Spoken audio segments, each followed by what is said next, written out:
সংসারে যদি ৫টা ছেলে থাকে তার মধ্যে সবচেয়ে সুখী জীবন কার জানেন? যার কামাই নেই, যে বেকার। আর যার কামাই আছে সার জীবন দুঃখে ভরা। কারণ তাই সে যে কামাই করে এজন্য তার সবার উপরে তার দায়িত্ব আছে।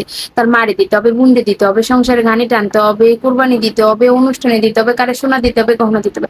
আর যার কামাই নেই তার কোনো টেনশনও নাই। ওই যে তারে দেওয়ার কথা কইলে তো তুমি পাবে না কই? তার কাছে তো নাই। সে তো কামাই রোজগার করে না। বাপ মায়ের কবে না আল্লাহ ও পাবে কই? ও দিবে কোথায়? ও বেকার মানুষ। থাক গা। ও দিতে পারবে না। তোরা দে। তোরা কামের রোজগার খরচ তোরাই দিবি সে ও তো দিতে পারবে না। ও নাই দেখোস না ও নিজেই চলতে পারে না, আমগো দিবে কোথায় দিয়া? এডি কইয়া কইয়া সব সময় হেরে বাসায় রাখবে। কিন্তু যে কামাই করে তার সব দিতে হবে। ১ মাসের বেতন পাইয়া যদি একটু না দেয়, ঠিক আছে? তখন সবার মাথা খারাপ হয়ে যাবে। কেন দিল না? কি করলো? টাকা কোথায় গেল? বেবাবতে খরচ করলো নাকি? বেশি বউরে দিয়ে দিল নাকি? সন্তানরে খাওয়াইলেন নাকি? হ্যাঁ খোঁজ খবর নেয় না। এই রে আল্লাহ পোলায় কামাই হইরা পরের মেয়ে লইয়া খায়।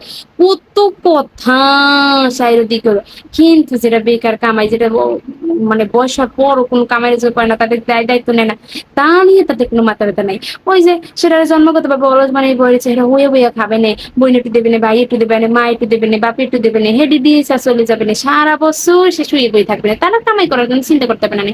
যদি মায়ের কোল থেকে একটু দূরে যায় না, মার কান্দা কাটি লাগাই দেবে না, ও মা ও বলছে না ও কেমনে যাই শহরে থাকবে না, ও বিদেশে যাই বা কেমনে থাকবে না, কেমনে জামা দেবে না, কাপড় দেবে না, কেমনে খাবে না, গাইন দিয়ে থাকগা তো যাওয়া লাগবে না, তোরা সবাই তোরা একটু দেখিস তাইলেই হয়ে যাবে।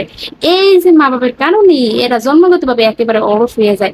এদের কোনো দায়িত্ব থাকে না, এরা নিজের দায়িত্ব নিতে পারে না, পরের দায়িত্ব কখন নিব? যে কামাই রোজগার না করে, যে পোলাটা বেকার, এই পোলাটার শান্তি চেয়ে আর কোনো পোলা শান্তি আছে? যে পোলাটা কামাই রোজগার হয় হে তো এরকম শান্তিতে একদিন ঘুমাইতে পারে না। এই যে ডিউটি করতে হয়, পরে চাকরি করতে হয়, বেতন পাইয়া কি শেষ পর্যন্ত তার হাক্কাও জোটে না, সে নিজের জন্য একটা জামা প্যান্টও করতে পারে না, সবাই দায়িত্ব নিতে নিতে। তাই ওই যে বেকার থাকাই সবচেয়ে ভালো, ঠিক আছে? আর বেশি বুঝমান হওয়া ভালো না, বুদ্ধিমান হওয়া ভালো না। সংসারে বলদ থাকলে সবার আদর যত্ন পাবো।